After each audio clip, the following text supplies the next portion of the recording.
Jurgen Klopp needs our support, guys. He really does. And I feel like those of you that have been saying Jurgen Klopp out, in my opinion, I get where you're coming from. I really do. The frustration, like we can all see the problems in the squad and how Jurgen's been handling it and how Jurgen's been a bit stubborn and loyal to certain players. But at the same time, I feel Jurgen Klopp needs everybody's support from the fans. You know, when he first came in, he did say he would turn us from doubters into believers, and he did.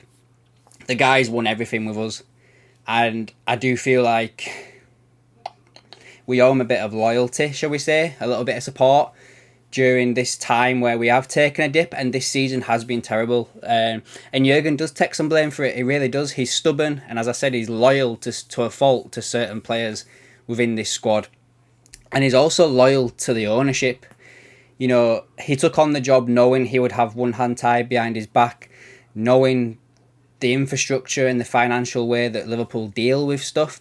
And it is commendable the way Liverpool deal with it. You know, we work within our means. You know, we've only just seen the past couple of days what's happened with Man City with the way they've been doing things, and I do not want Liverpool to go down that route.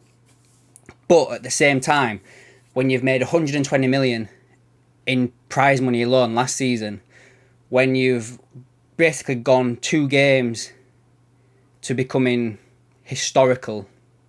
You know, we were 2 games away from winning everything last year. And that is going to have like a mentality effect on the team. And that is up to Jurgen to get that out of them and to get them to go again. And this team does need some sort of revitalisation that we should have had last summer. You know, we were very close to signing Tuchemane. We got Darwin Núñez. We were so close to signing Mateus Núñez. But then that didn't happen, and we came up with this agreement where we're now going to spend more money signing him in the coming summer, which I don't know if that's going to happen or not, but it's just something that was put out there, you know, during the January transfer window. And I welcome that signing, to be fair. I think he'd be a very good player for us. But we should have signed him last summer. And, you know, Jurgen coming out as a company man saying, we don't need another midfielder, And then as soon as Henderson gets injured, we sign Arthur Melo, who's done nothing because he's got injured as well. And it just seems to be, you know, what's going on with Liverpool at this moment in time. We can't keep people healthy and fit. You know, one big thing I will say that Jurgen Klopp needs to get control of is the back room. Like, there's a lot of stuff that's come out over the past few days of basically, not revolt, but a split in the back room, shall we say. You know, we've had, ever since that Intensity book came out, we've had a lot of fans saying that Pep Lijnders has got too much say in how the football team is performing and, you know, setting up and formation and the players we're signing. But then it was only about 3 or 4 days ago now, maybe a bit longer, that Melissa Reddy's article came out, and she's going on about like the fitness coach and putting all the blame on him. And that got me thinking, like, who wanted that out? Is that Pep Lijnders feeding it out there because he wants to take some heat off himself, or is that actually legit? One way or another, Liverpool's got a mole who's leaking stuff out constantly, and Jurgen Klopp needs to root that person out and needs to make that team strong again. The backroom staff, even if it means bringing back Buvac, you know, his former assistant, if it means bringing him back, you know, changing it. Do we bring Steven Gerrard back as assistant coach? Who knows? But we need something to change in that coaching staff that Jurgen Klopp's in charge of. Jurgen Klopp's in charge of as well in putting pressure on the ownership. You know, let's go back. When it first came out that there was going to be a change and that the club was up for sale, Jurgen looked very happy. Did you not think? I did. But as the January transfer window went on, he seemed to get a lot more rattled, a little bit more angry, and just very withdrawn within himself. And I think that's down to not knowing what's going on. Maybe he thought it was going to happen a lot quicker than it did. I know I surely did. I thought it would have happened before the January window. And here we are, February the 7th, and we've got no news. You know, we're being told constantly by the journalists that are in the FSG's pocket that there's no interest in Liverpool whatsoever. But there's interest in buying Man United. There was loads of people lined up to buy Chelsea.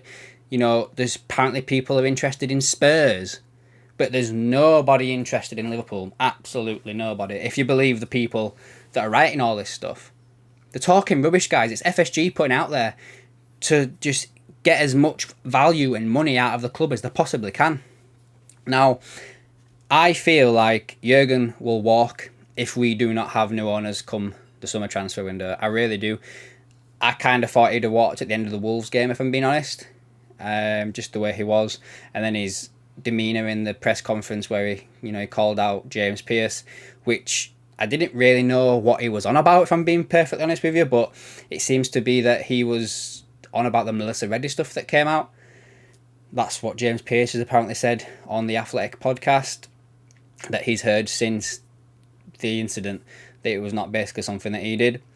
So I don't know what happened there. Really weird. But the long and short of this video, guys, is I think I've waffled a bit, is that Jurgen Klopp needs us to support him. He turned us from doubters to believers. He won everything with us, and now we've taken a bit of a dip. I know some fans out there are calling for him to go, and my answer to you is, who do you get in to replace him? I know we always say the grass is not always green on the other side, and I kind of use this argument when we're going for the new owners, where people have been saying, be careful what you wish for if you get rid of FSG. And I always think if you'd had that mentality, then we would never have changed anything, But with Jurgen, I think he's earned our support for a little bit longer. I really, really do, guys. And if I'm being perfectly honest with you, with how the season's gone, I hope we kind of finished 10th. I would rather we finished out of Europe.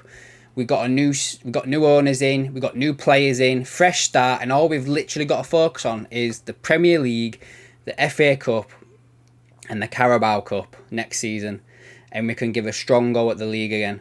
I don't want us to go into the conference. I really don't want us to go into Europa League, but I do think that Champions League is a bit too far off now. I really do, and I feel like Jurgen would have that mentality where I know we're supposed to be going for Jude Bellingham, Mateus Nunes, a bunch of other players as well. But Jurgen's always been of the mentality that if you don't want to come for us when we're not, going to give you the wages that other clubs can, if Champions League is the only thing you're really into, if you're not into the ethos of the club and the culture and everything like that, then we don't want you in the first place. And I'm kind of like that anyway. I feel like Jude Bellingham is a bit of a pipe dream at the moment, and we will be looking at other targets. But look at what happened last time, guys, when we signed Gini Wijnaldum, Andy Robertson, these type of players that nobody of us really wanted. We went on to win everything with them, and maybe we need to go back to that. Maybe we need to go back to our roots of what we used to do. And that's the video, guys, for me. In the short term, Jurgen could change the formation. I've been touting the 4-2-3-1 for a while now. As soon as we get everyone back, we put Diaz or Jota out on the left, Gakpo through in the number 10 role, Salah out on the other side, or Ben Doak even. Maybe he gets a bit more of a chance. Nunes up top, and we play a midfield pivot of, say, Thiago and Stefan, or Fabinho and Stefan. Stefan's got to be there. We have everybody else sit back, and we just let them four up top do their thing. But anyway, guys, I've waffled on a bit too much for you now. But yeah, Jurgen Klopp deserves our support. Let me know down below what you think about this video. Give it a like if you've enjoyed it. And if you're new here, subscribe to the channel to keep up to date with everything else I've got going on. And I'll catch you in the next one.